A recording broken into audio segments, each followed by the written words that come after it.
warahmatullahi wabarakatuh. Idul Adha tahun 2020 akan segera tiba. Di antara hikmah dan keutamaan ibadah kurban, yang pastinya selalu ada hikmah di setiap perintah yang Allah Subhanahu wa taala serukan kepada hambanya, meskipun jika dipandang berat menjalaninya. Termasuk dalam ibadah kurban Idul Adha tahun 2020 nanti. Perintah kurban didasari kisah sepasang ayah dan anak nan soleh, Nabiullah Ibrahim alaihissalam dan putranya Nabi Ismail alaihissalam. Pada hakikatnya, berkorban adalah wajib bagi yang mampu. Ini berdasarkan hadis Rasulullah SAW dari Abu Hurairah radhiyallahu anhu. Rasulullah SAW bersabda, siapa yang memperoleh kelapangan untuk berkorban dan dia tidak mau berkorban, maka janganlah hadir di lapangan kami untuk sholat id. Hadis riwayat Ahmad, Daruqutni, Baihaqi dan Al-Hakim. Berikut hikmah dan keutamaan ibadah kurban. 1. Kurban pintu mendekatkan diri kita kepada Allah Subhanahu wa taala.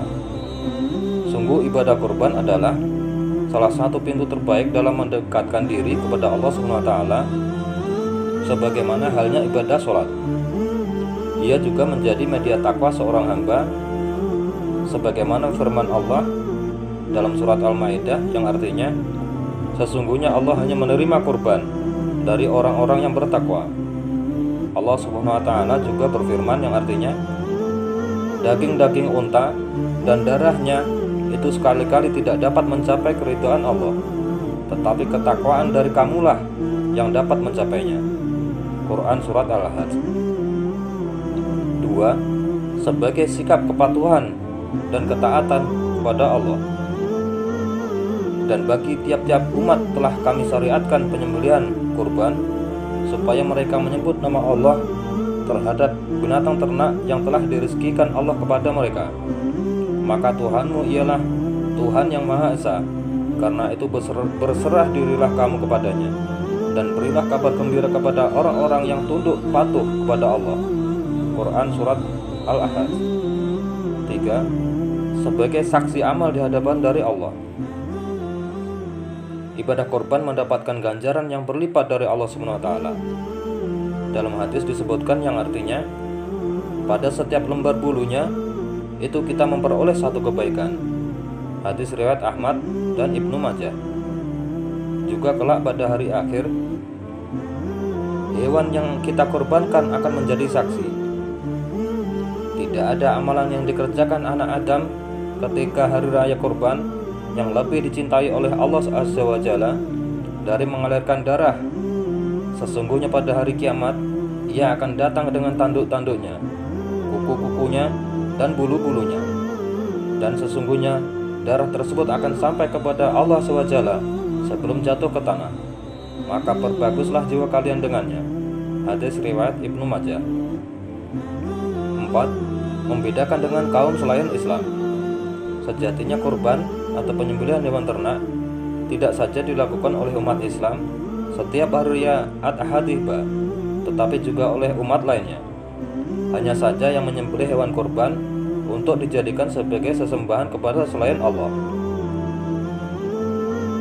Katakanlah, sesungguhnya sholatku, sembelihanku, kurbanku, hidupku dan matiku hanya untuk Allah, Rabb semesta alam, tiada sekutu baginya, dan demikian itulah yang diperintahkan kepadaku, dan aku adalah orang yang pertama-tama menyerahkan diri kepada Allah. Quran surat Al-An'am. 5. Ajaran Nabiullah Ibrahim alaihissalam.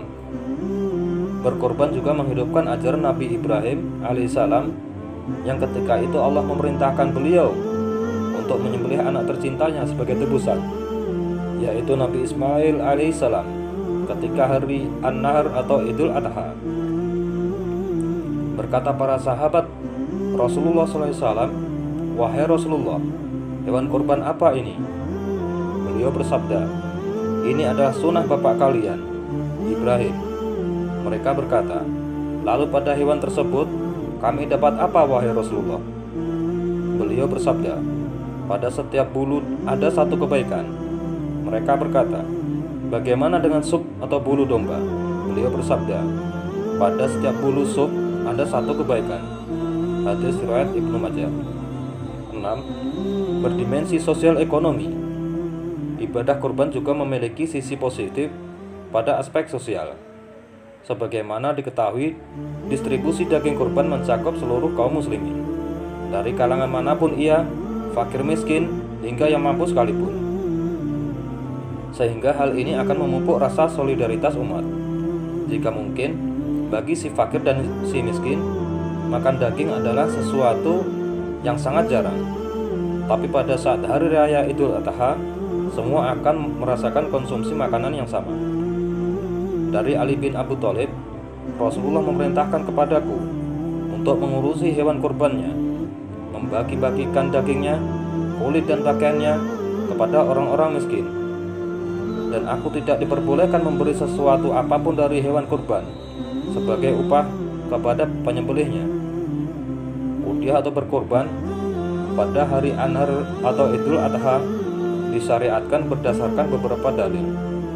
Di antaranya yang artinya, dirikanlah sholat dan berkorbanlah, atau An-Nahr, Quran Surat Al-Kautsar. Dari Anas bin Malik, ia berkata, yang artinya Rasulullah SAW berkorban dengan 2 ekor kambing kibas putih yang telah tumbuh tanduknya. Anas berkata, aku melihat beliau menyembelih 2 ekor kambing tersebut dengan tangan beliau sendiri. Aku melihat beliau menginjak kakinya di pangkal leher kambing itu. Beliau membaca basmalah dan takbir. Hadis riwayat Bukhari dan Muslim. Udhiyah atau kurban disyariatkan pada tahun 2 Hijriah. Tahun tersebut adalah tahun di mana disyariatkannya sholat Idain atau Idul Fitri dan Idul Adha. Juga tahun disyariatkannya zakat mal. Tak diragukan lagi, udhiyah adalah ibadah pada Allah dan pendekatan diri kepadanya, juga dalam rangka mengikuti ajaran Nabi kita Muhammad SAW. Kaum muslimin sesudah beliau pun melestarikan ibadah mulia ini. Hikmah dibalik menyembelih korban: pertama, bersyukur kepada Allah atas nikmat hayat kehidupan yang diberikan.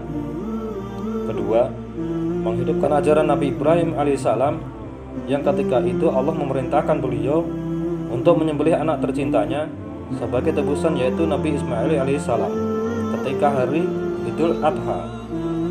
Ketiga, agar setiap mukmin mengingat kesabaran Nabi Ibrahim alaihissalam dan Nabi Ismail alaihissalam yang ingin membuahkan ketaatan pada Allah dan kecintaan padanya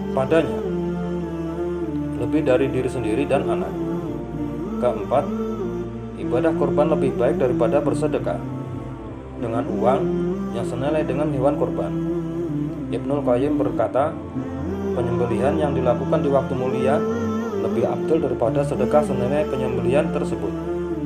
Oleh karenanya, jika seseorang bersedekah untuk menggantikan kewajiban penyembelihan pada manasik tamattu dan qiron, meskipun dengan sedekah yang bernilai berlipat ganda, tentu tidak bisa menyamai keutamaan udhiyah. Alhamdulillah, jazakallahu khairan. Yang benar datangnya dari Allah SWT, kesalahan dan kekhilafan datang dari saya pribadi, mohon dimaafkan, kritik dan tegur. Bila ada kurang atau yang salah dalam menyampaikan, semoga bermanfaat. Wassalamualaikum warahmatullahi wabarakatuh. Sallallahu ala Muhammad. Sallallahu